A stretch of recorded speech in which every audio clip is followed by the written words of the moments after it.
Okay, so once again, good afternoon and good morning to everyone. Today's course is Critical Thinking Fundamentals, proudly hosted by Garanto Academy as part of our commitment to delivering impactful and future-ready learning experiences.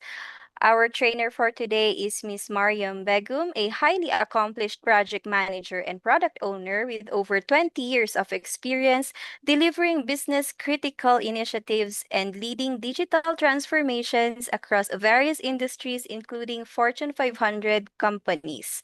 She is an accredited agile coach and corporate trainer who has trained more than 10,000 participants, both on site and virtually.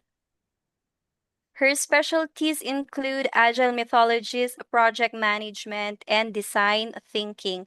Miss Mariam's sessions are known for their engaging real-world case studies and interactive approaches that help participants adopt agile practices, optimize workflows, and align innovation with business strategy. Her training approach ensures relevance across industries and promotes both individual and organizational growth. Please feel free to engage and ask questions and make the most out of today's learning opportunity. Thank you, and that's all from me now, Miss Mariam. Thank you, Tia. Thank you, all of you all for attending this class. I see some familiar faces from morning session. Yes. Yes. Hello. Hello. Hi, Paul Mariam. How are you? Hi, Alhamdulillah. How are you? Yeah, inshallah. Okay. Right. Let me start the class. Give me a moment. Just give me a moment. Okay.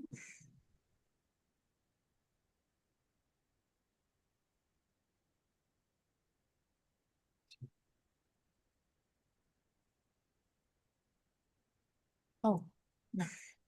Wrong. Give me a minute. Screen 2. Okay.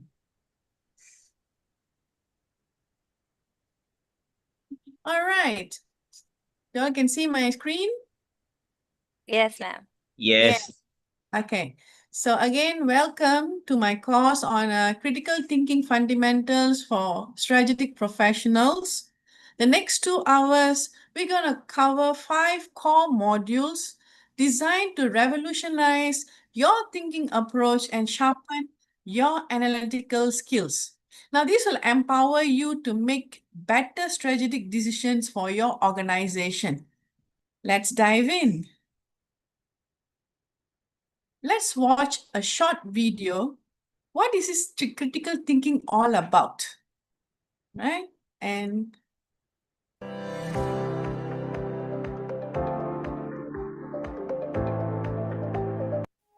critical thinking is a term that gets thrown around a lot. You've probably heard it used often throughout the years, whether it was in school, at work, or in everyday conversation. But when you stop to think about it, just what exactly is critical thinking? And how do you do it? Simply put, it's the act of deliberately analyzing information so that you can make better judgments and decisions. It involves using things like logic, reasoning, and creativity to draw conclusions and generally understand things better. This may sound like a pretty broad definition, and that's because critical thinking is a broad skill that can be applied to so many different situations. You can use it to prepare for a job interview, manage your time better, make decisions about purchasing things, and so much more. Now, as humans, we are constantly thinking. It's something we can't turn off. But not all of it is critical thinking. No one thinks critically 100% of the time. That would be pretty exhausting. Instead, it's an intentional process, something that we consciously use when we're presented with difficult problems or important decisions. In order to become a better critical thinker, it's important to ask questions when you're presented with a problem or a decision before jumping to any conclusions. You can start with simple ones like, what do I currently know? And how do I know this? These can help to give you a better idea of what you're working with and, in some cases, simplify more complex issues. Let's take a look at how we can use critical thinking to evaluate online information. Say a friend of yours posts a news article on social media and you're drawn to its headline. If you were to use your everyday automatic thinking, you might accept it as fact and move on. But if you were thinking critically, you would first analyze the available information and ask some questions. What's the source of this article? Is the headline potentially misleading? What are my friend's general beliefs, and do they inform why they might have shared this? After analyzing all of this information, you can draw a conclusion about whether you think the article is trustworthy. Critical thinking has a wide range of applications in the real world. It can help you to make better decisions, become more hireable, and generally help you to better understand the world around you.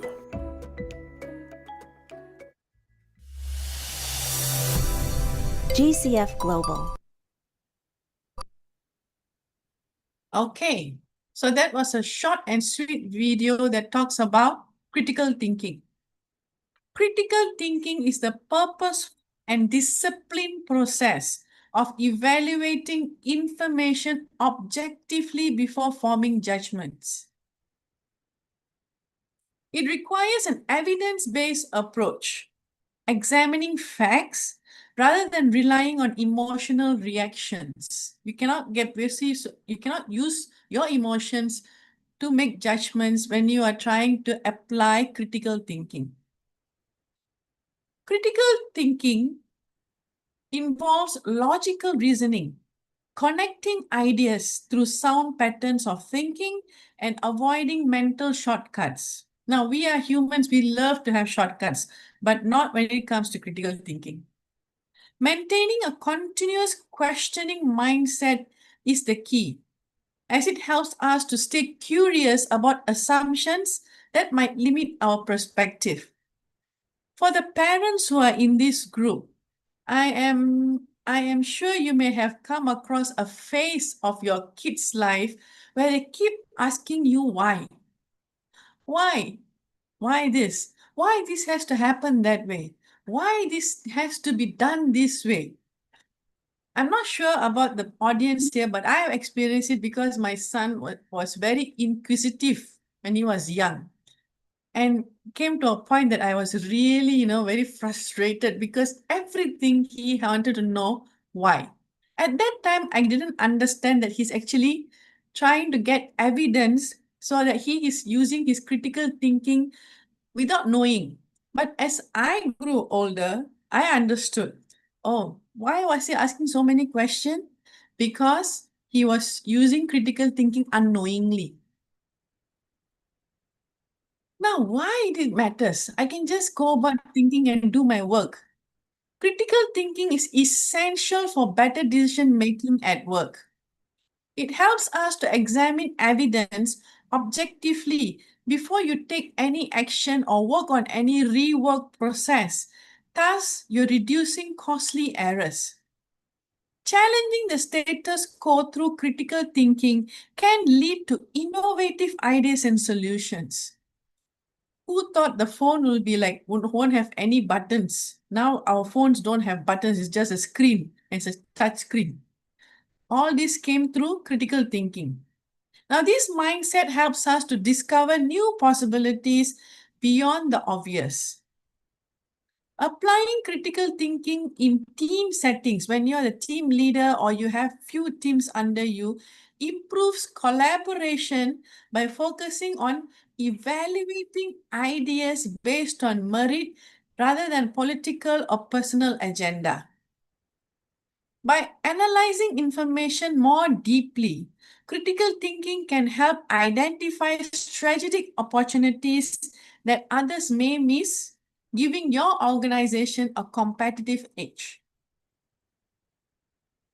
Okay, there are times where we will be on autopilot versus conscious thinking, right? Because autopilot means what? It's a pattern, it's a process, we just go through it. But when you put into conscious thinking, when you start to question it, it's a totally different ball game. The key difference between autopilot mode and conscious thinking is the autopilot relies on instinct and mental shortcuts, while conscious thinking involves deliberately examining evidence and questioning assumption. So you're becoming more like an investigator, Sherlock Holmes, because you keep on examining things and you're questioning. You have assumption, others' assumption, you keep questioning it. Autopilot mode allows us to process information quickly and conserve our mental energy. Yeah, we want to save our energy, but it can also lead to biased conclusions. Conscious thinking, on the other hand, requires more effort but produces more reliable, practical, and workable outcomes. Autopilot mode uses mental shortcuts to make quick decisions, while the conscious thinking considers multiple perspectives and examines all the evidence and whatever facts they have thoroughly. So the goal is to find the right balance. You use autopilot mode for routine tasks. What I want to make for dinner tonight. That's fine. But engaging conscious thinking when making important decisions or tackling complex problems. Right? So let's go through a case study. In 1975, Kodak engineer Steven Session invented the first digital camera. Can you believe it? 1975, a groundbreaking innovation. However, in the 1980s, Kodak's executives rejected this whole digital technology theory, wanting to protect their lucrative film business. Few years ago, before this digital thing came up, or when you have a camera, it's not the camera that makes money for the company, it's the film. If you don't have the film, you cannot take pictures, right? But things are totally different now. So while competitors embraced digital photography in the 1990s, Kodak remained focused on the film, falling behind the market shift. They had fixed mindset. They thought film is going to be there forever. Ultimately, what happened? Kodak's inability to adapt to digital revolution led to the company filing for bankruptcy in 2012, after it could no longer recover from the dramatic market changes. Now, how many of us are using film camera? Maybe we have it in the showcase as memory, but are we actually using it? The answer is no. Even if you don't have a digital camera or don't have anything, you still have your phone with a camera. That's all we wanted, to capture memories, moments, to have short videos of those things which is not repeatable anymore. So this case study highlights the danger of what? Ignoring disruptive innovations and having this mindset of being a fixed mindset and not able to apply critical thinking. And the company just went bust. So we have learned this term, right? Gut reactions. Yes? How many of you all have heard this term, gut reaction? I had a gut feeling this is not going to happen. I had a gut feeling this is going to be successful. Put it in the chat. How many of you all have heard or have experienced gut feelings? Yes. Yeah? Nobody have experienced gut feeling before? Instinct. Okay, thank you, Muhammad. What else? One more. What does gut feeling tells about you? Yes, always. Okay, Najwa, thanks. Right. So gut feelings can lead us to make instant judgment without examining the evidence, because why? You are like kind of like more on the emotional side, right? I have a feeling this is going to happen. My gut tells me so. But here you need to be more mindful and take the time to consider things objectively. It's easy to fall into the trap of copy-paste thinking also, applying all solutions to new problems without really considering if they are the best approach. It worked before, but is it going to work again now? Maybe not. We should challenge ourselves to think creatively and explore alternative solutions. You have to think the good and the bad and the ugly as well. Not only like, okay, I'm only going to think about the good thing because I want my company to prosper. What happens if something else comes in which is beyond your control? Selective listening, when we only hear information that confirms our existing beliefs, prevents us from growing and learning. You only hear what you want to hear. You don't want to hear what any other out of that. We are guilty of doing that sometimes, right? Aren't we? So we need to be open to different perspectives and viewpoints. You may be feeling very strongly about this, but a team member can come and tell you, no, I don't think so, this will work. And he may be providing you with evidence on why it's not going to work. So you have to take a moment, pause, and let him present his facts. Dismissing alternatives without proper evaluation means we may be missing out on better ways of doing things. It's important to give different approaches a fair chance before deciding. Being on mental autopilot can lead to what? Poor decision making. You need to be more conscious and intentional in how we approach problems and make choices. Okay?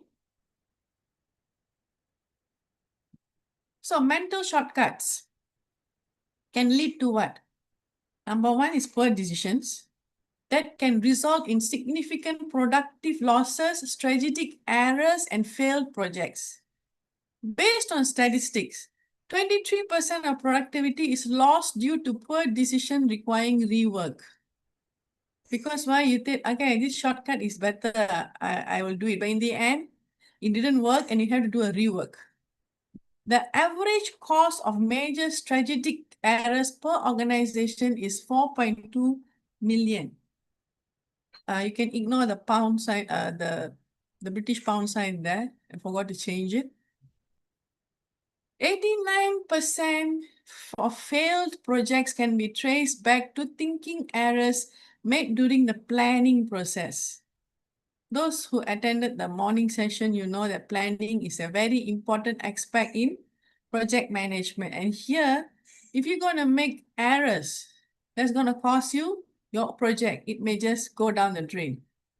These mental shortcuts can have serious consequences for big companies, your business, even your life, leading to wasted time, money, and resources.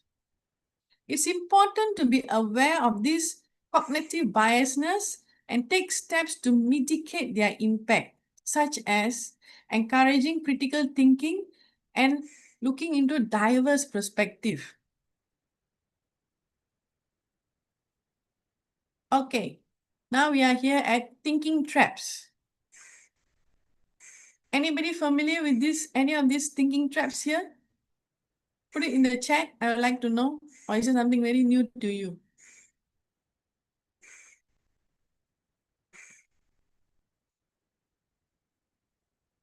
I have 23 people here. Come on. I'm waiting for some answers. Is it all these are new to you or you have seen them and heard them somewhere else?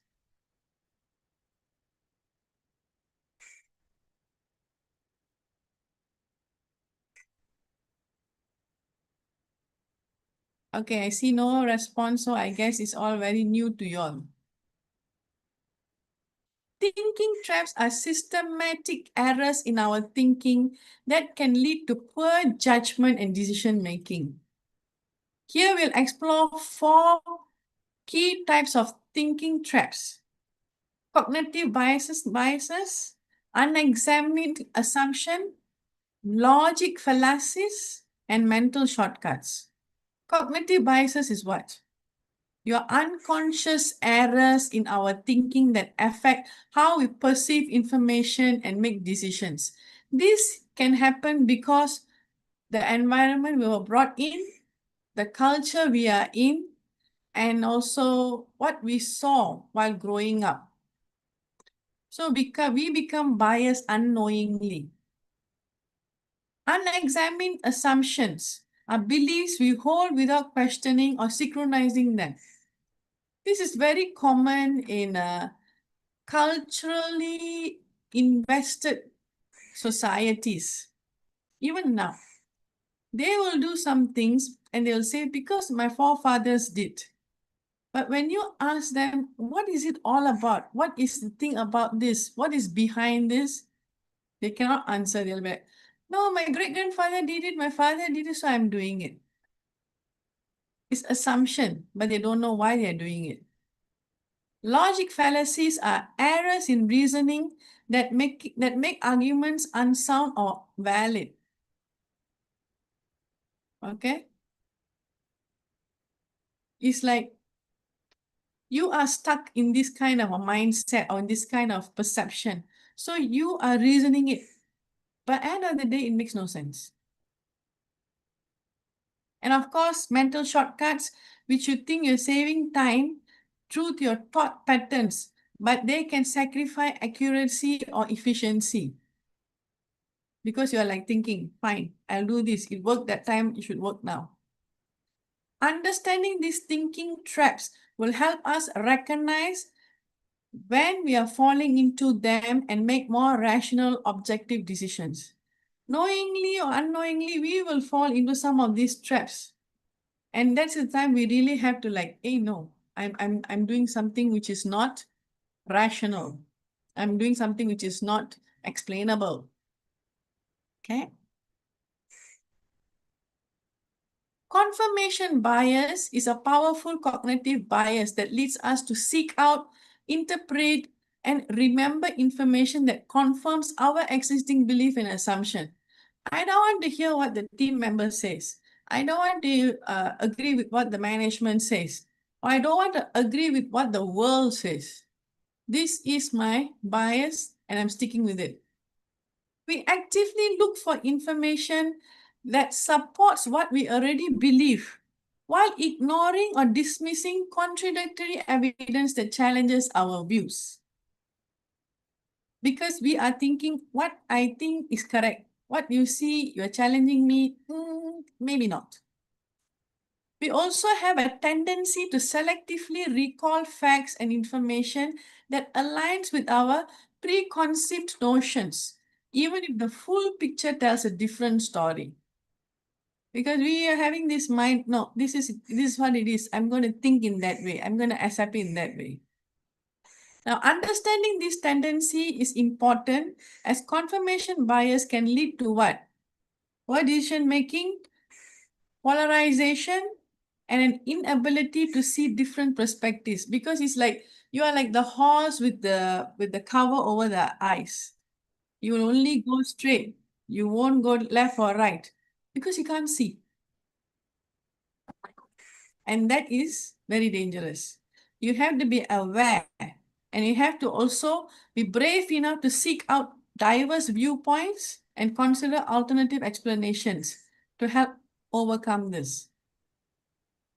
Okay, groupthink is a dangerous phenomenon that can trap teams in the meeting room. What do I mean by this? Team members often feel pressure to agree and to accept the dominant views, even if they have doubts. This has happened, right, in our work life? Yes? We will not agree. Internally, we don't agree. But just because the CEO, the VP says, this has to go, we tend to agree. Because they are dominant, they are on the higher side, they are senior management. Has that happened to us before? Yes. Yes, thank you, Nor.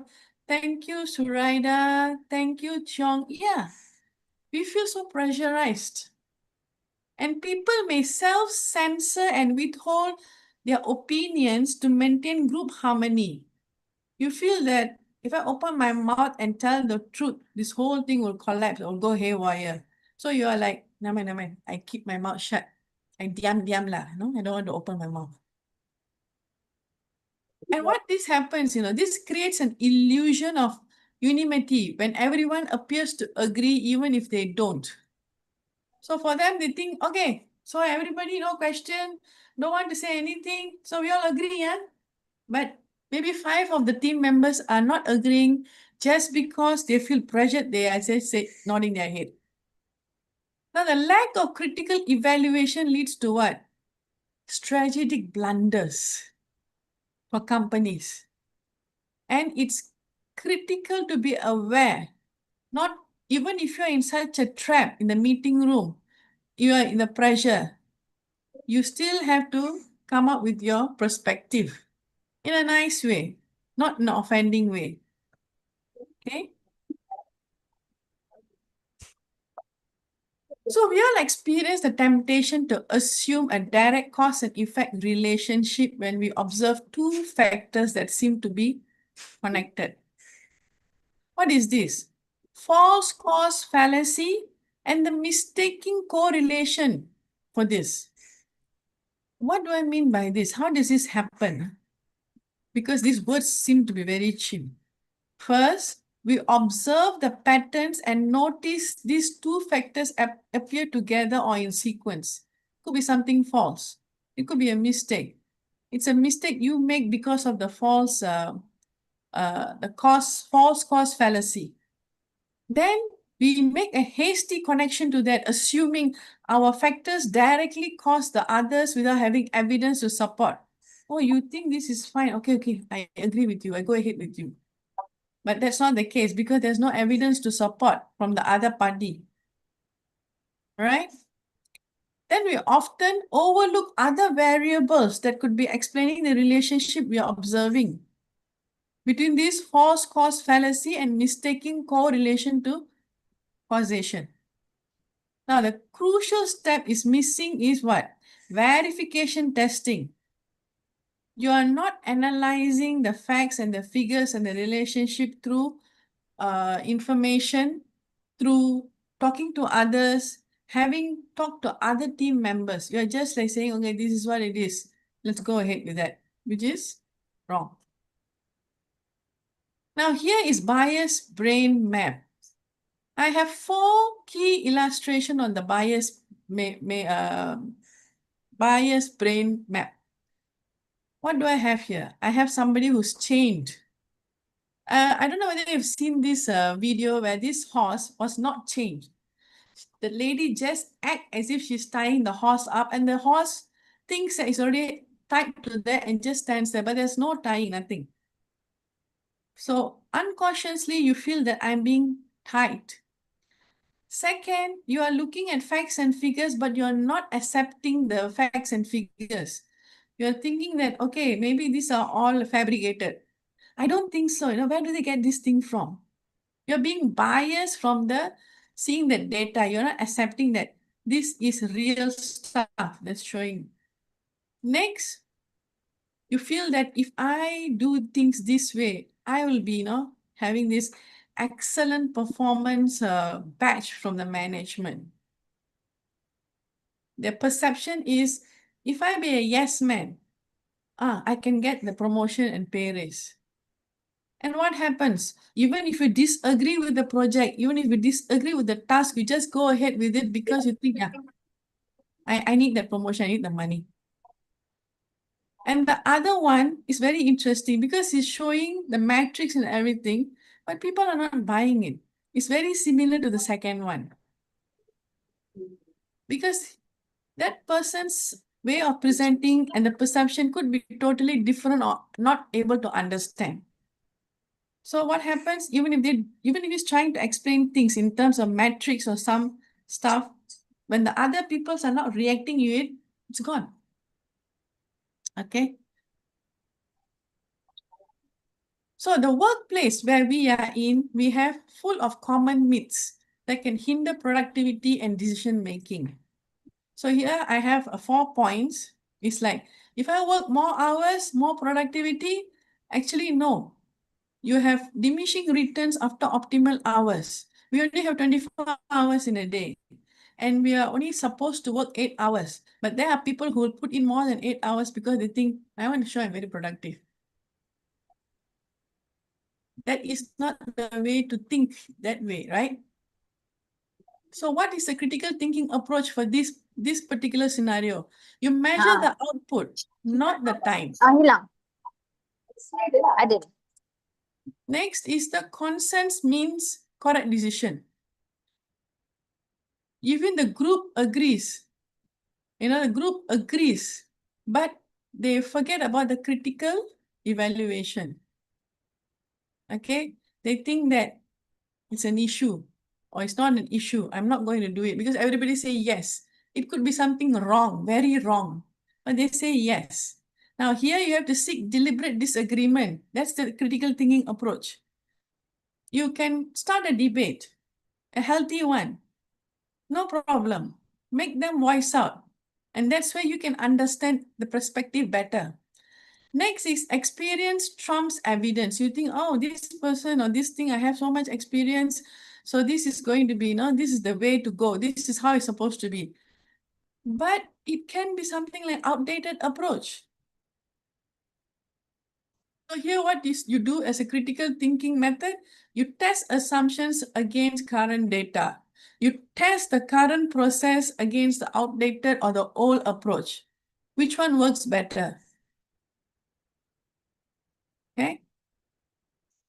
Now, biasness are natural mental shortcuts that evolved as survival mechanisms since we were in the earth. They help us to make quick decisions, but can also lead to unfair or inaccurate judgment. So you have to recognize your own bias. All of us has it. And that is how you will manage them. All right?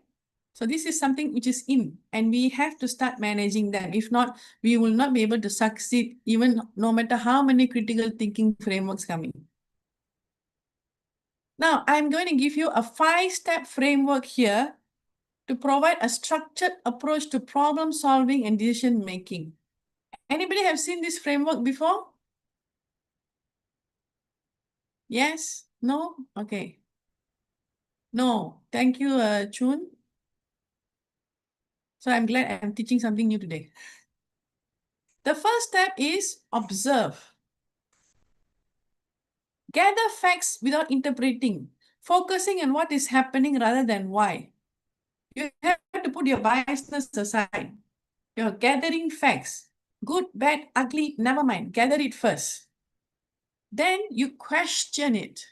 You challenge your own assumption, your team's assumption, even the management assumption, and explore multiple perspectives to gain a deeper understanding. Question, like how small children keep on asking why. You also start to ask why. The third step is analyze. You identify the patterns, connection, and meaningful gaps in those information. You're still in the information stage. Then you start to evaluate. Weigh the evidence and consider the implications of possible choices. So this evidence is backed by facts. So what all I can do with this? And finally, you decide. Make a proper informed choice based on the thorough examination conducted in previous steps. A simple framework which is very useful in any situation. And it's very objective approach. So here's how the step 1 you can do. You collect the raw data. Like I said previously, gather without filtering or judging. And you can capture multiple accounts. That data could be in different ways, forms. Put it all in, get it all there. Then you separate facts from interpretation. Distinguish what happened and the opinions about it. Okay? It's not like every time is because people may come with assumption and document it as well. So you have to have that ability to separate. Then you can use quantitative measures where you can use things like metrics and measurable indicators where possible. Now, all these are in the concept of workplace. But this can be also used in your personal life. Let's say you're running a side business. You can use this as well for the side business. Then step 2, question. Ask. You have to keep on asking. We want to identify what we are taking for granted, what beliefs we have that lack solid evidence, and consider the opposite of what we believe to be true. Challenging our assumptions can reveal blind spot. You've been a project manager for 20 years and you always think, Waterfall is the way to go. Waterfall methodology is the way to go. But then you have to take one step back and think, I'm assuming, what if agile works? Next, you have to shift your perspective. How would others, like experts or newcomers, view this situation differently? Because the younger generation always have a different perspective. That's what I've been noticing. They see things a bit differently compared to us. Consider their alternate viewpoints, and you can get beautiful insights. Then finally, you identify the information gap. What data or context is missing here? Whose experience or opinions haven't been represented? If it's a teamwork, make sure everybody have a chance to have a say. And then you fill up these gaps and it can give you a complete picture. Okay. Then you go to step 3, where like what I mentioned, you will analyze the patterns, the risks, and the gap. You'll connect the elements to uncover meaningful patterns. It can be like linking together things or connecting the dots of information which are interdependent. Then you look for any inconsistencies. It's bound to happen, or contradiction in the data or in the information you have, which may require further investigation. It's crucial to develop complete and accurate understanding at this point of time. Next, you move on to mapping the relationship. This thing happened, and I found this inconsistency. So what is the relationship between this factor, and to visualize how to influence it? How it's been influenced for this decision? Why this element is needed to be influenced for the decision? This will help us to see the bigger picture and understand the dynamics. Of course, risk. You have to identify the risk, the problems that could arise based on your analysis only, the analysis only. So this is how happens in step 3. Step 4, you start to evaluate the pros, the cons, and the consequences. What are the short-term impact? You look at the immediate benefits. Maybe they want to have a sale in your retail store. What is the short-term impact? What can I get from there? The initial cost. Every promotion comes with a cost. The quick wins, is there any or is there none? And any implementation challenges? This sale, I want to have it like for National Day. Am I going to face any challenges because it's National Day and people are rushing for stock? Next, we'll examine the long-term effects, the strategic advantages, the value, and limitations, if any, and the sustainability concerns. Now we are all going towards sustainability. So if you're going to have this particular solution in place or this particular campaign, am I going to reduce the wastage? You have to think about it. Then, of course, the stakeholders' impact. How it will impact the team, how it will impact the customer, their experience, partners, the relationship, and how are we competitively positioned in the market. All this you start to evaluate in step 4. Step 5, you make a decision. It's critical to ensure your decision aligns with your strategic goals and priorities. So this will help you stay focused. So you consider your objectives, you commit with confidence, you set decision criteria, and you plan for adaptation. Okay? So here is the same thing, which is visualized in a different way. Let me skip that. Now let's have a case study. Customer complaints is always the in thing, right? Yes or no? Be it you are having a product or a service, customer complaint is always the in thing. Yes?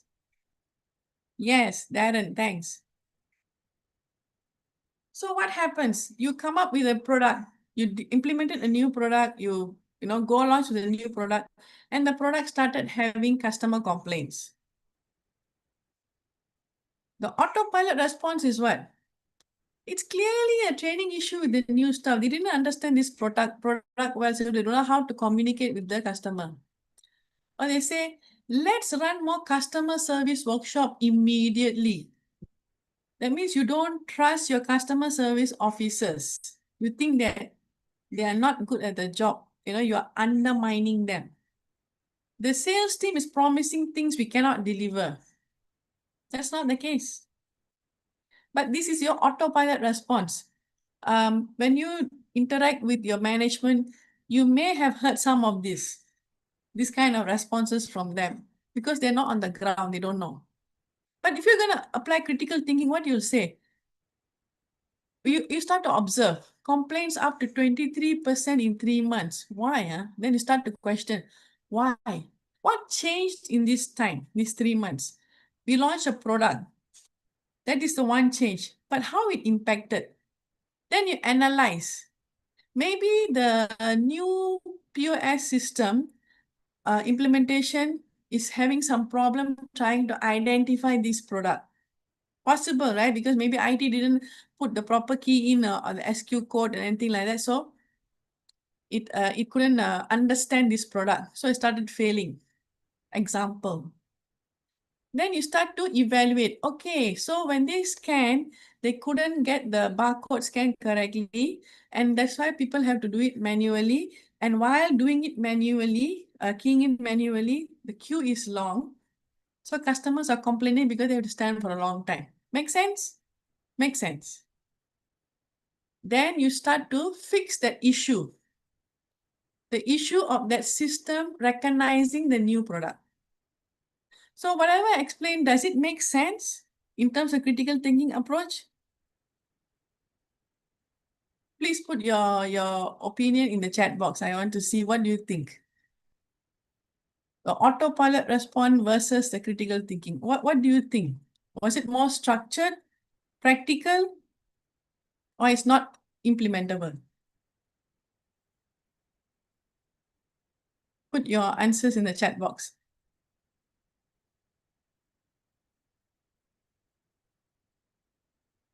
You people are still thinking, critically you are thinking.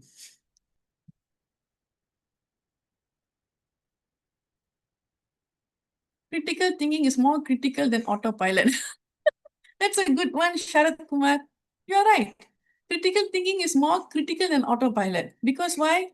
You keep on going down layers. Crucial, is it? You mean? Yeah. Critical thinking is more crucial than autopilot. Yes, you're right.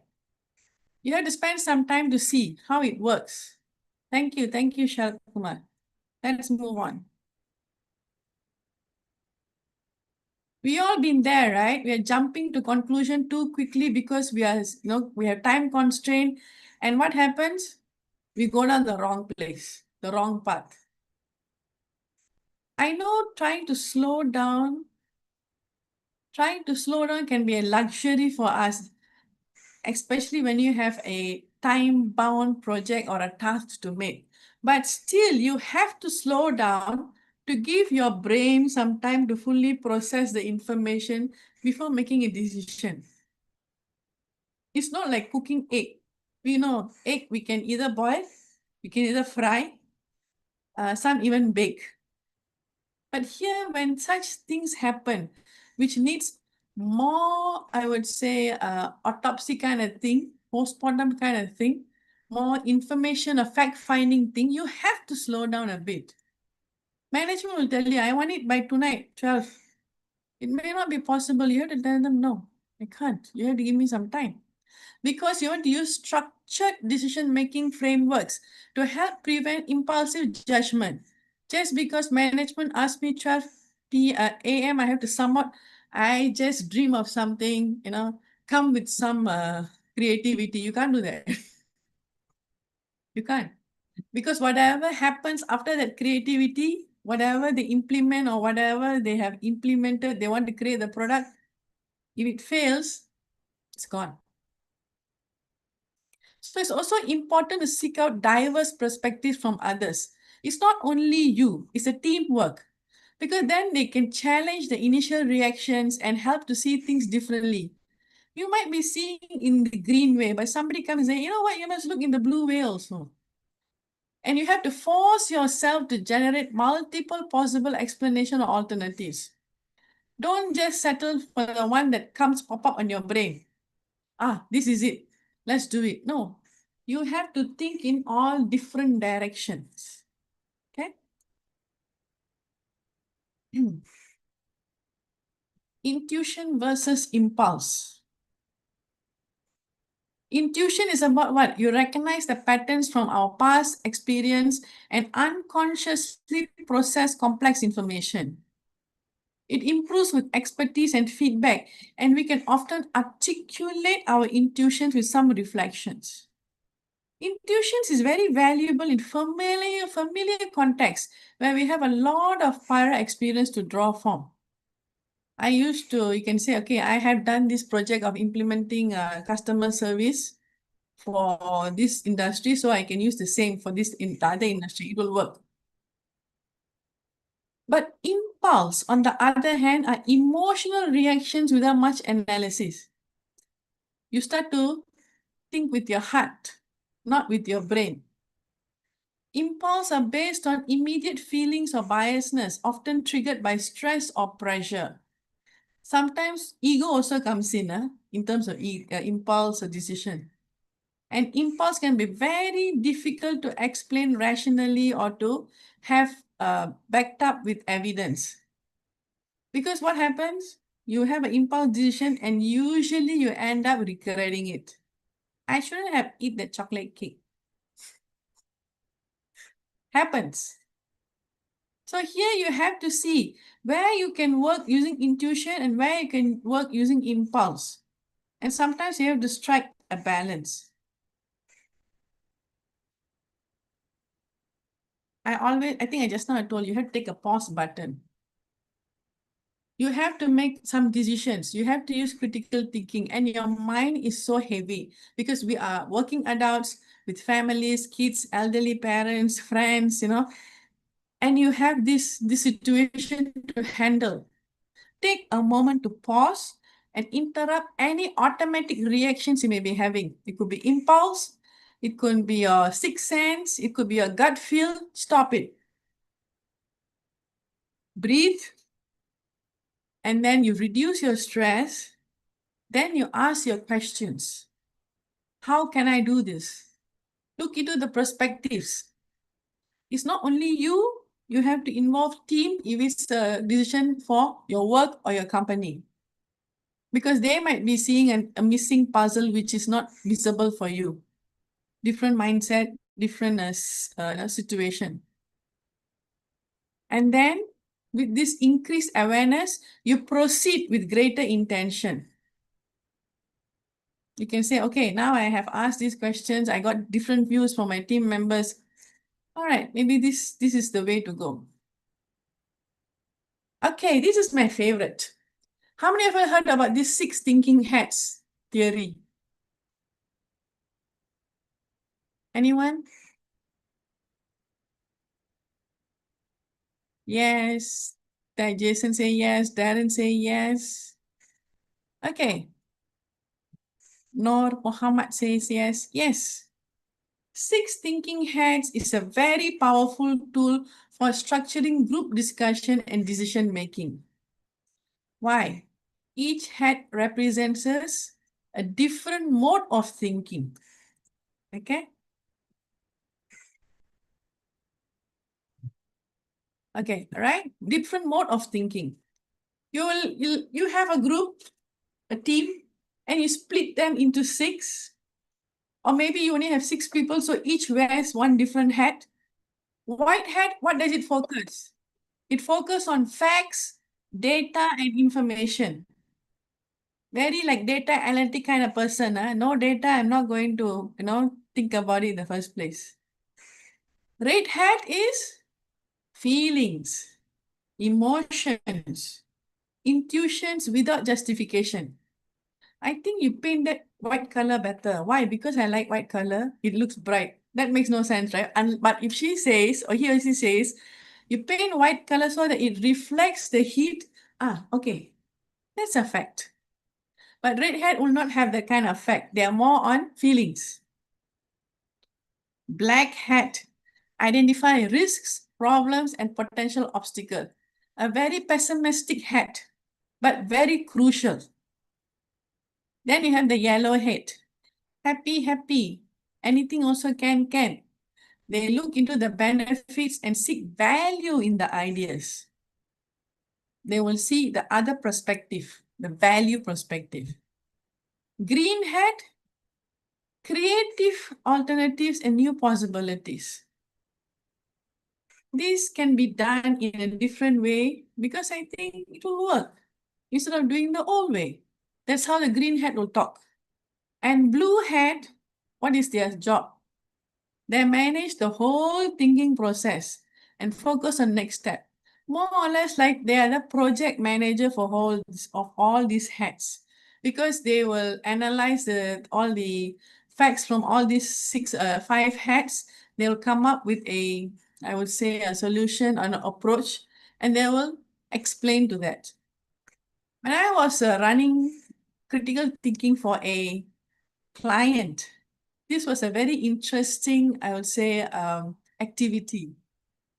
They really went all in because each group knew what they have to do and they were able to protect everything. And blue hat just, look, observing and getting all the information and then collating and giving a final say kind of stuff.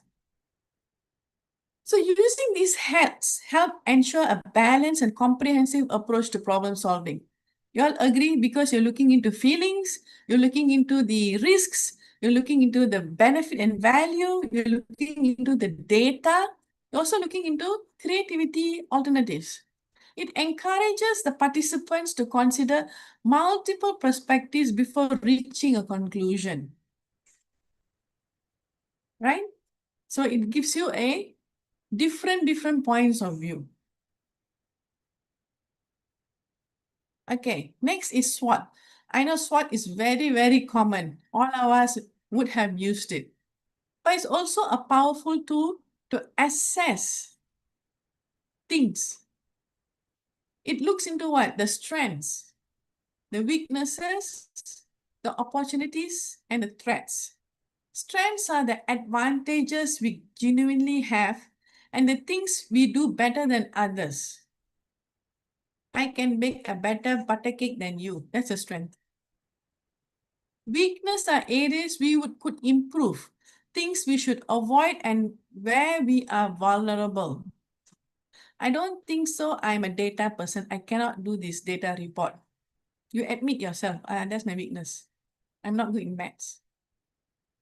Opportunities are the good chances that exist and the interesting trend emerging in the market. So you have to keep your eyes, your ears open. What's happening in my industry? What's going to happen? What is the diversification they are doing? How are the others adopting it? These are the things you have to look out for. What is the emerging trend? Besides AI, what are the other things coming up? You have to look into the opportunities and the threats. They are the obstacles we face and competitors are doing something and anything that could potentially harm our business. You could be a construction industry, you've been there, pioneer for so many years. A new player comes with modular concepts so they can build buildings faster. In Singapore, that's what they do. Previously, they used to build it in the traditional way, but nowadays, it's more like Lego pieces, The things come up already done, the wall and beams, everything they come here and they just pluck it. So what happens? They're able to deliver those houses faster. So if you are still working in the traditional way, what happens? People won't come to you. Government won't give you a project because you say, I'll take 5 years to build this whole house community. Whereas your competitors say 3 years enough. I can finish. I can also give you a place for playground and everything included. So the competitor is your threat because he can deliver faster. So this what happens, allows us to make informed decisions and develop effective strategies moving forward. Devil's advocate. Who have heard this term before? There was a very popular movie also in this name. What does that mean? When I say devil's advocate, what does that mean?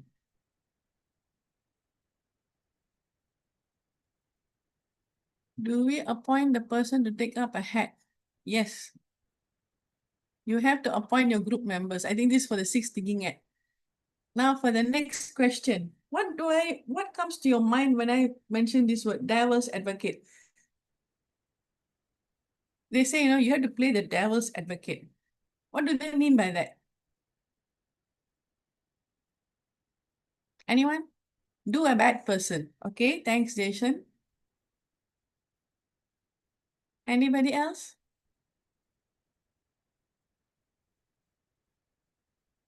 Nobody? Everybody's happy with their angels? Devil's mind at work thinking. Thank you, Darren. Okay. The devil's advocate is a very useful tool for challenging consciences and exploring alternative viewpoints. You're playing a bit of the bad guy. So you have to assign someone to deliberately question the group agreement so that what happens? You can surface hidden assumption and biasness. It makes the strongest case against your preferred option, forcing you to consider counter arguments and strengthen your position. Because this person is always saying what? He's always challenging. You say A, he'll say why A? Why cannot B? What makes you think A is better? Why you think that A must be implemented? He keeps on provoking you with the question. And what happens? You have to think, oh yeah, why must I be sticking to A? What about C? Can C work? Again, this person will come in and tell you, why C? Why you think C is better? What is the rationale behind this? Do you have any data to support? Usually, when you are in a meeting with the C-levels and executives, some of them will ask you this question. When you're presenting maybe a new project, when you're presenting a new solution on a process, they will like to shoot this kind of questions. But it's not wrong. They are forcing you to think in a different way, on a way which you are not comfortable with. So this helps you to want to identify and test your assumption, the team's assumptions, and it will help you to reveal the flaws or the weakness that need to be addressed. You may think my process is perfect. The other person might not think. That's why he starts to play the devil's advocate. So there shouldn't be any feelings here. You shouldn't take it personally. When such things happen, you have to understand that it's the interest of the project or the process. It's nothing personally against you. Because there will be some people who take it personally, will internalize it. Don't do that. End of the day, it's just work or just a project. Okay. I have a mini case study here, right? This hiring manager got a bad hire based on gut feeling rather than a structured assessment. So the key stages was what? The initial interview, the candidate, perfect, made a strong impression, give all the answers, on the dot, and, really impressed the recruiter. So when the hiring decision came, the manager was only looking at those things, but she ignored the red flags. Why was he jumping companies?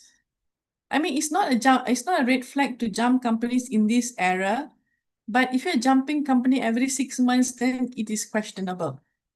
Y'all agree? At least you must stay 1 year or 1.5 years. Then it's okay. But every 6 months, if this person is jumping, why is it so? This hiring manager didn't look into that. She was so impressed. Oh, this person, this candidate, he's the one I was looking for. So yeah, hired the person. Then what happened? The person joined, very happy. First month is about orientation, right? Getting to know the company, getting to know me. So the first month you can't see much. Second to third month onwards, you start to see the performance of the new hire. And what happened? The new hire started having performance issues. The new hire was on paper was very good, but in reality, in terms of technical knowledge, the person was struggling and couldn't integrate with your existing team. It happens, right? When a new person comes in, if they don't take effort, but the whole team makes an effort to get them in, that's also a red flag. So this person, I think, likes to work on silo. I don't want to get integrated with anybody. I like the way I am. Okay? Then, what happened? Now you have to call for a panel. When you hired this person was easy, but when you want to release this person, that's where others come in, right? Your recruitment manager will come in. This person's manager might not be you. You could be 2 levels higher. This person's manager or team lead may come in, and you have to start to discuss whether we can change this person perspective and work attitude and retain, or we have to let them go. That kind of decision one person usually don't take, right? It's usually minimum 2 or 3 people will be there. And when you want to decide to let them go, you have to give them the facts. Oh, this person didn't deliver this. He's supposed to be there within 3 days. This person took like 10 days to do it. And in terms of coding, the code was all wrong. We had to redo it. So these are your evidence to support the decision. So what we learn from here, don't go with your gut feeling. Don't think with your heart. You have to look into these small warning red flags, and you have to be more rigorous as well. So this case study illustrates what? The importance of not rushing to hire. You may be in dire need of a new team member. Or this person is a sweet talker, he says, everything can, I implemented this, I implemented that. In this company, that company, because some of them know very well that you can't check with the other company. There could be a clause in their employment track or something where they don't allow this kind of conversation to happen. Maximum, you can ask, this person work in your company? Yes. Okay, thank you, bye. And there was no, I would say, they didn't come out with a thorough test, for example. If it's a job which talks about programming, some companies will have this test, right? Give you a small code, a small situation, a scenario, and you have to come up with a code. So you didn't even test it. So what happened is extra cost for you. You have to again start your recruitment process. That's cost. Your time, your money, and your resources. Is it worth it? No, it's not worth it. Okay. So here I have a small checklist. It outlines 5 key questions to consider before taking action on an important decision or conclusion. The first question is about evidence.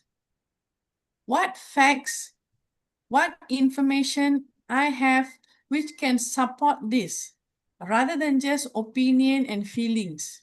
I don't like him, I want to throw him out of my company. Makes no sense.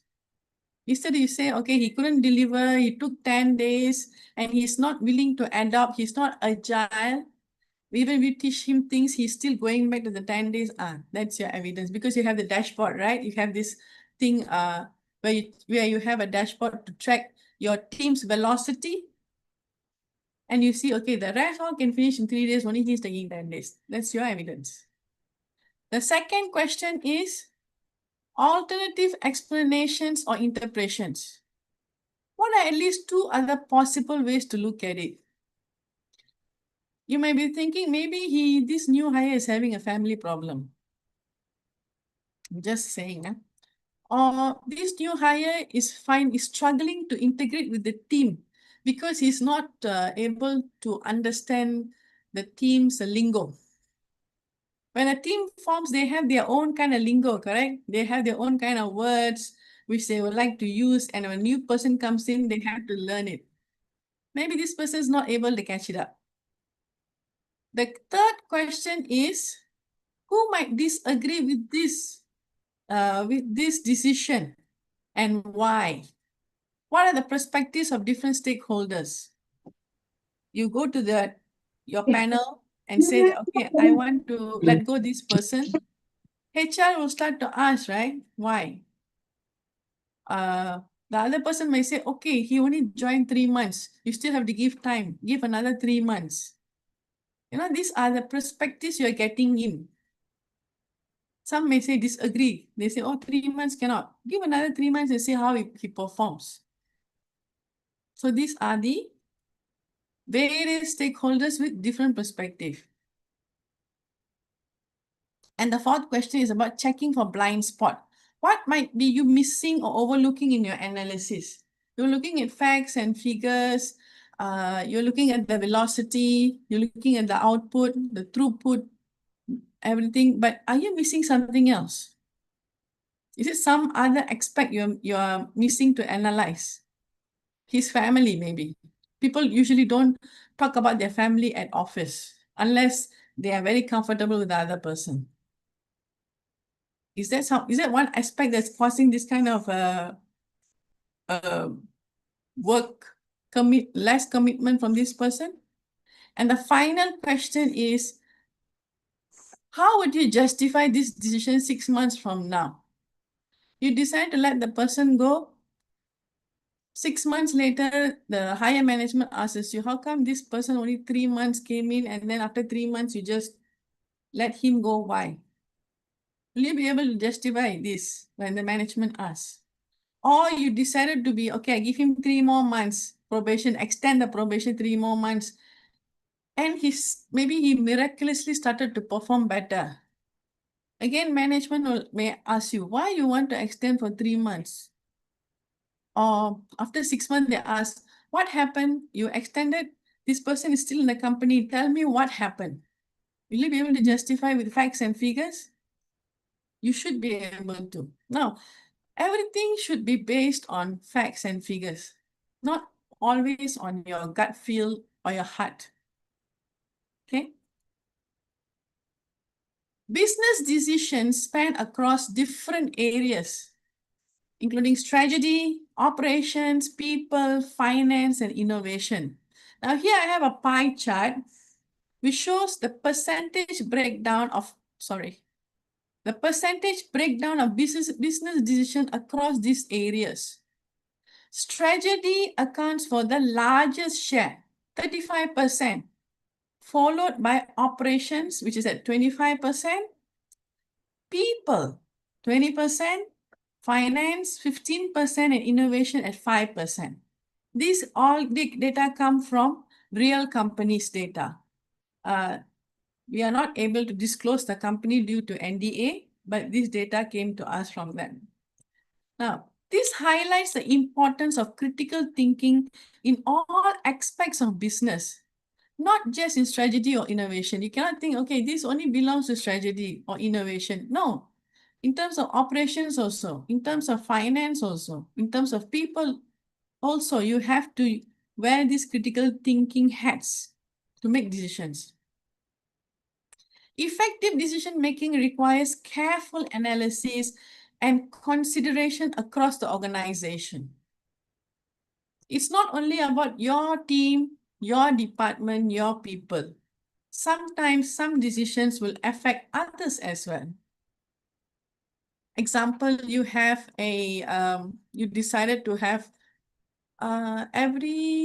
maybe in a month, the last Friday, people can go off 2 hours earlier. For your department, you have it. What happens? The other departments become jealous. Why only their department have this? Why we don't have it? Because you took this decision without considering the organizational temperature. Instead, if you have done, okay, you could have preached to the management saying that, we can let them go 2 hours earlier to have family time. to help them to have dinner with their family. Some companies practice this in Singapore. The last Friday of the month, they're allowed to go 2 hours earlier to have family time. And yes, why not? Because although the person is working hard and everything, but that 2 hours makes a lot of difference for their family. It shows that we are a very considerate company. We look into people's welfare. Makes sense, right? Instead of just implementing for my own department, I got up and implemented the whole organization.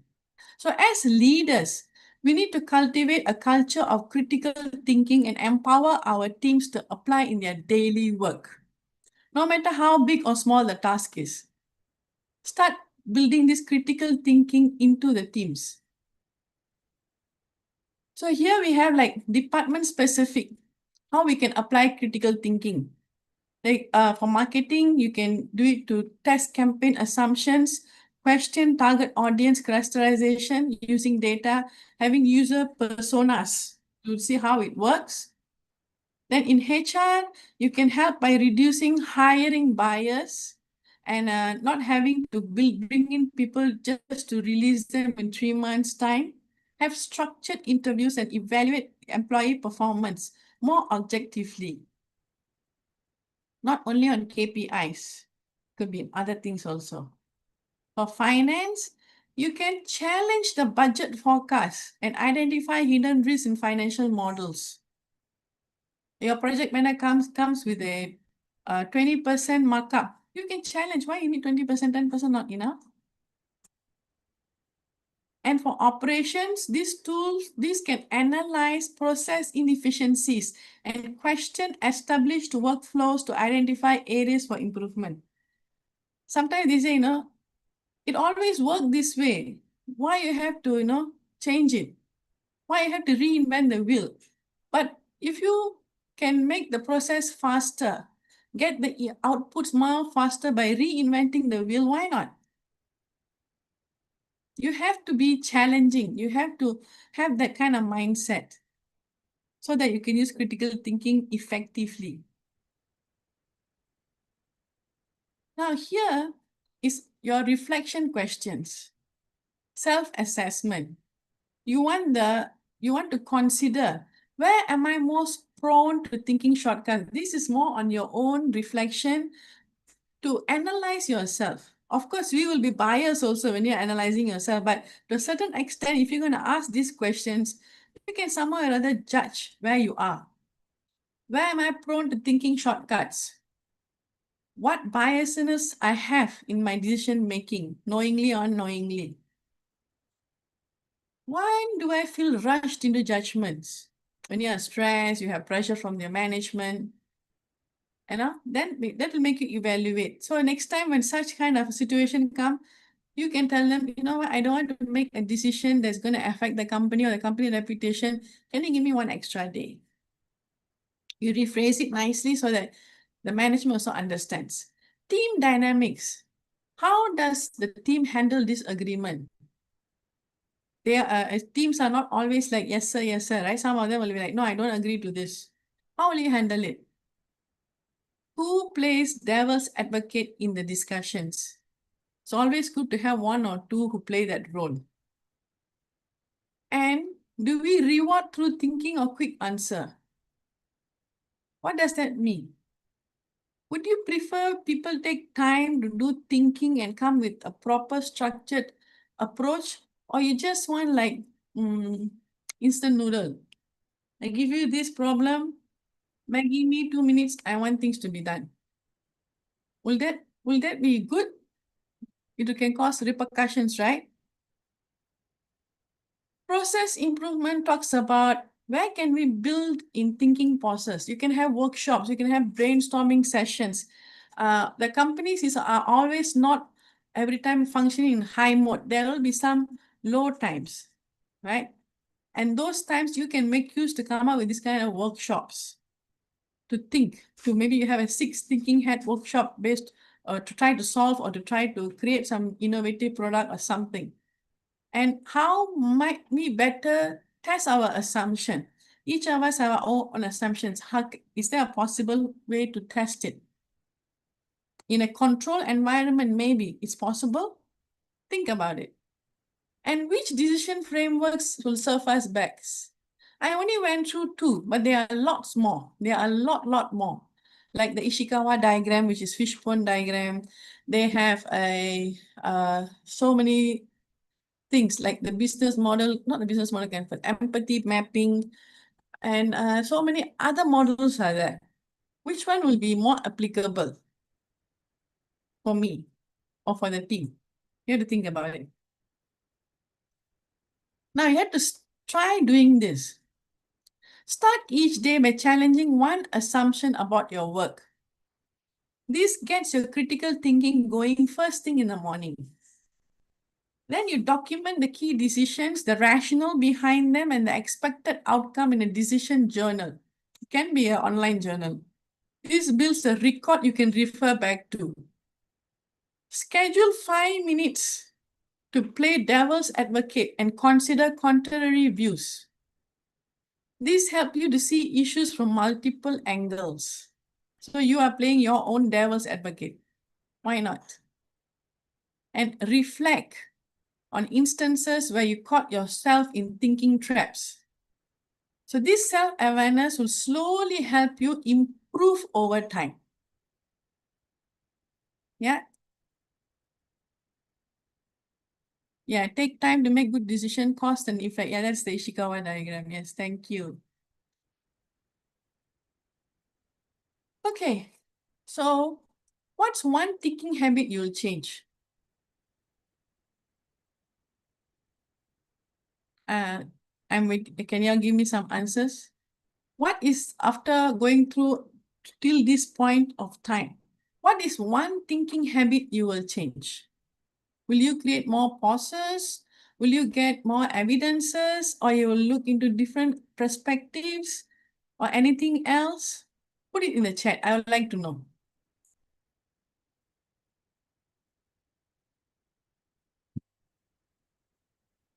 Think before speak or act. So you'll create a pause. You'll pause before doing that. Okay, thank you, Najwa.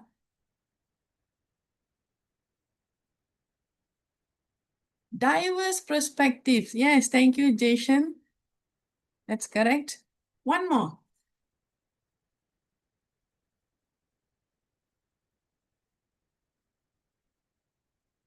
No more? Nobody wants to look into evidence. Point of view from any person. Yes, thank you, Muhammad. Jason says find evidence. Correct. It's no more like gut feeling or your heart feeling. You have to look into the evidences. So the first habit I will suggest is create a pause.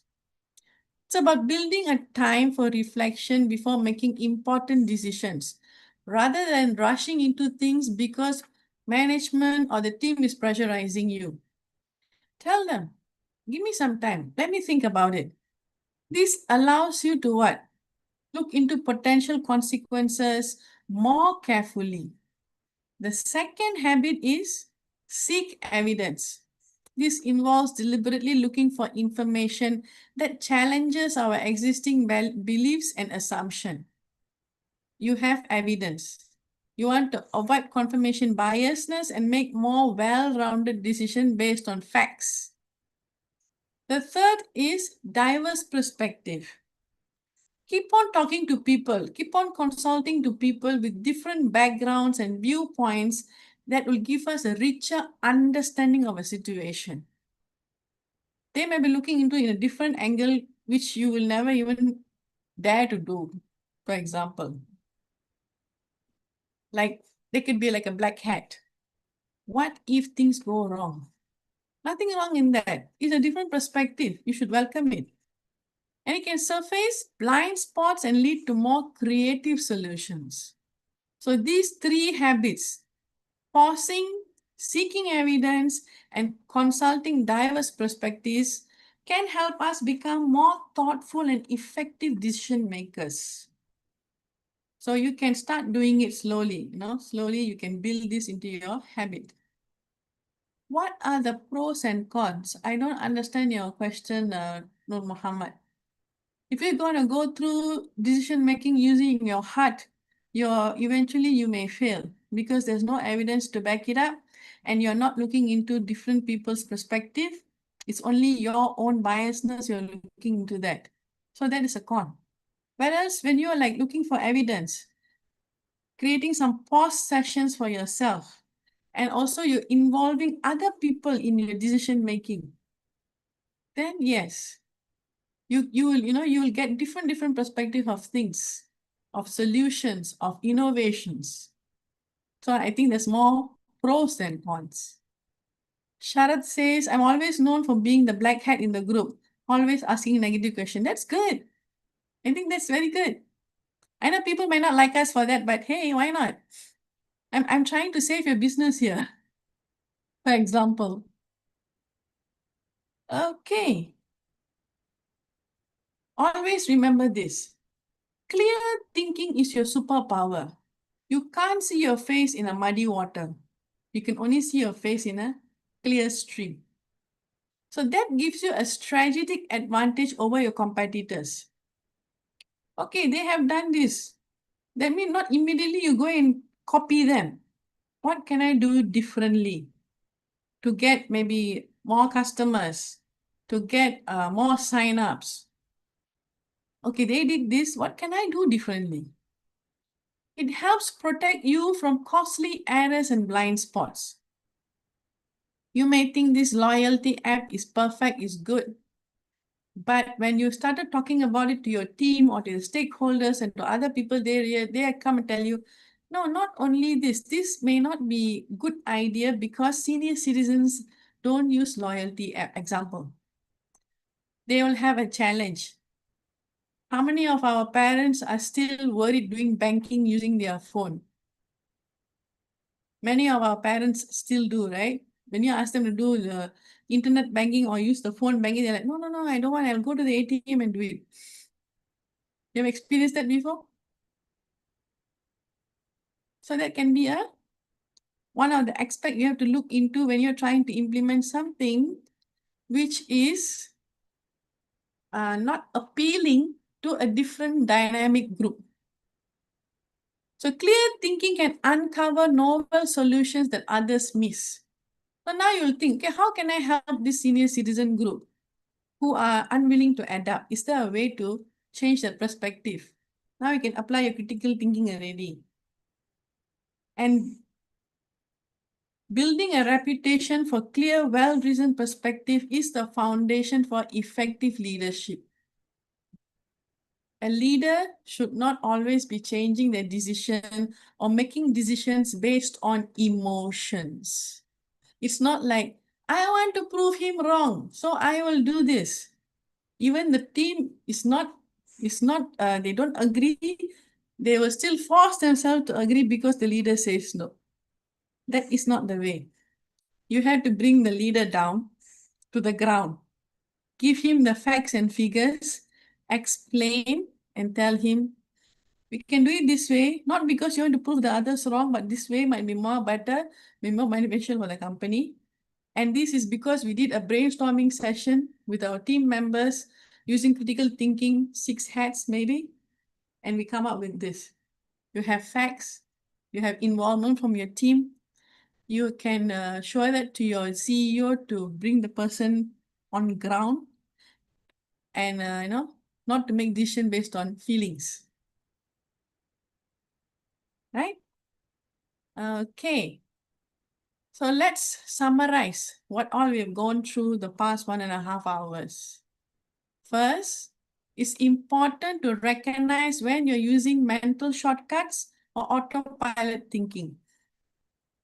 You have to be very aware of the biasness that can lead to poor decisions. Next, you have to learn to identify the common thinking traps, knowingly or unknowingly, like confirmation bias or the cause fallacy.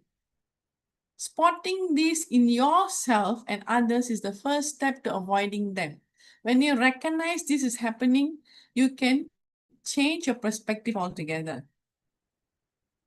The 5-step critical thinking framework which I shared It provided a structured approach for tackling complex problems. It can also be used for your personal life if you're coming to think of it. So you have to make sure you walk through each stage systematically. Don't jump around. Don't try to be agile. No, even agile follows a process. So you have to follow step by step. And finally, try to cultivate the daily habit to integrate critical thinking into your routine. Small, consistent practice is key to developing these essential keys. We cannot change overnight. This when you watch these leaders, when they have give the speech, they say, okay, I wake up 5 a.m. every morning. I don't know how they do it. God bless them. And it's not like immediately you can wake up 5 o'clock from the next day. You have to slowly adjust your body clock.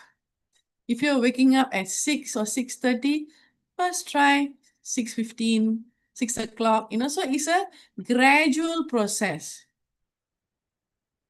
They say to build a habit, it takes 90 days. So why are you forcing it? You can't force it. You have to slowly adapt to it. All right? So before this slide, I have one more. Yes, so you can come up with the action. Hi, here I put here a slide which is easy. In Google Docs or Google Slides, you can do it, or you can have an action journal. You write down a specific critical thinking practice you want to start doing. This could be something like pause, taking time to consider multiple perspectives before making a decision, or challenging your own assumptions daily or regularly. Next, you need to schedule time in your calendar to actually do this new practice. If you have a very busy morning because you have children or you have to look into things before going to work, don't schedule it in the morning. Maybe evening, maybe your lunchtime, just 10 minutes. That's all it takes. Then you share your commitment with the colleague. Because why? This makes you accountable. It is very important to have an accountability partner for whichever aspects you're trying to make it as a habit. And they can do a check-in in your progress and provide support. So you have to get somebody who's trustworthy and who you really think can work with you as an accountability partner. It can be also a friend, not necessarily. If you think colleagues could be like, people might talk, I totally understand. Get a friend to help you. Finally, track your progress by noting instances where your critical thinking made a difference in the outcome you achieved. This will help you to see the real impact of your new habit. Whatever we are trying to adapt, be another habit we are trying to see, we have to always see some outcome of it. So this will help you to track whether you are on the right track or you have to revisit your plan again. So the key here is to be specific, to schedule it, share it, and track it. This will help turn your critical thinking goal into a lasting behavior change. It will become your second nature, slowly. You don't have to go through these processes so difficult because you're slowly building it as a habit and slowly it become a second nature. And when some things happen, some scenarios happen, some project happen, you naturally started to apply this without even knowing it. Okay. Right. So I'm opening the floor for Q&A and also for your takeaways and final reflections. I'm happy to answer your questions.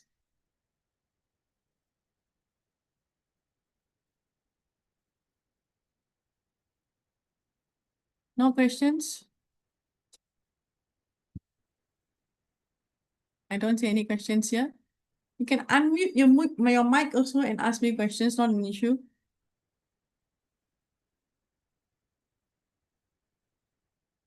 Was this session useful? You can put it in the chat box or you can unmute and tell me. How to deal with emotional person? That's a different, that is emotions with empathy. That's a different course altogether. It doesn't happen in critical thinking. But I can give you a tip. If it is an emotional person, try to understand them first. What triggers them? What makes them, feel so emotional? Is it because they are passionate? Are you taking their passion into emotions? Try to differentiate first. And if you know what are the triggers for this emotional person, you can work your way around it. But that, like I said, is a different course altogether, which I have it under my belt, empathy in action. Challenges critical thinking with generation nowadays more shortcut. Uh, what I understand is the current generation nowadays are looking into more shortcut instead of using the actual critical thinking. Is that what you're trying to tell me, Suhaida? Suhaida. If the person is undecisive, how to convince him? What kind of person the person is? What kind of person is that person is? I'm trying to confuse you. No. There are few, right? Some only go for facts, like you have six thinking hats. Some you can only convince them when you show facts. Some is true what? Emotions, feelings. Some you always look at the optimal side of it, optimistic. And there are some people like that. Or some are always like pessimistic, like how Sharat was telling. What is their core? Now you have to do some Yeah. paper. Yeah. Yeah. So the question is now, so the person is, let's say today he decided one thing. Then tomorrow he come and ask you, hey, I thought this would be the better thing. So then it change again. Then the third day come and change again. So how, in terms of I mean, as a now subordinates on this person, so it's very hard for us to um uh what they call execute as what he need, so that is the challenges that I face at the moment. If this is in a team environment, after your workshop, you must have your memo, right? Your minutes of meeting, your memo, your action plan, and stick to it. But if it's Okay. something like based on one person, you tell them, hey, you know what, if you're going to change this, you're always going to have a problem. Your timeline, or maybe this all got a problem. Are you okay with this problem or not? Because you keep changing. You have to Yeah. a person realize that they keep on changing and that is impacting your business or your project or whatever. Because these people usually they don't understand, if you notice. They think, never mind, it's very easy, what, just half a day or one day. Yes. You have So to that tell is how. them, yeah, this is where you have to tell them, no. You have a hard cut, for example. You say, after this, whatever you're telling me, I push it to the next project or I push it to the next phase kind of thing. You cannot please everybody and everybody is not going to like you. Yeah, that's why I now I always need to recall him, So last 2 weeks you have mentioned that we decided, this way. But then today you want to change it to this another method. So But here, this is please a not use. more. This is more on managing stakeholder management, stakeholder expectation. It's not Yeah, yeah, critical yeah. thinking already. Yeah. So that is a different topic altogether. Oh, okay. Yeah, I think since you attend both, you're kind of mixing it both. It's okay. It's fine. Mhm. I have a question here from Suaida. How to control yourself from not more emotional workplace? Again, this one is nothing to do with critical thinking, ma'am. This is more on self-disciplinary, and you have to stay grounded. Whatever happens, you have to learn to stay grounded. I know it's tough. It takes years to master that skill. Okay, any more questions?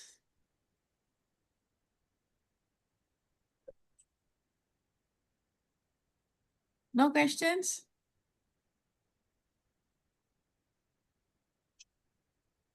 So how you all find today's class? That nobody answered me. I mean this class.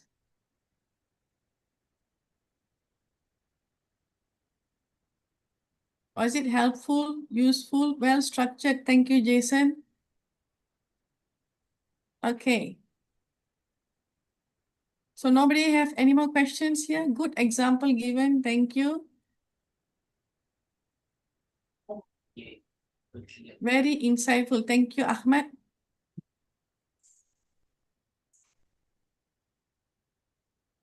All right. Okay.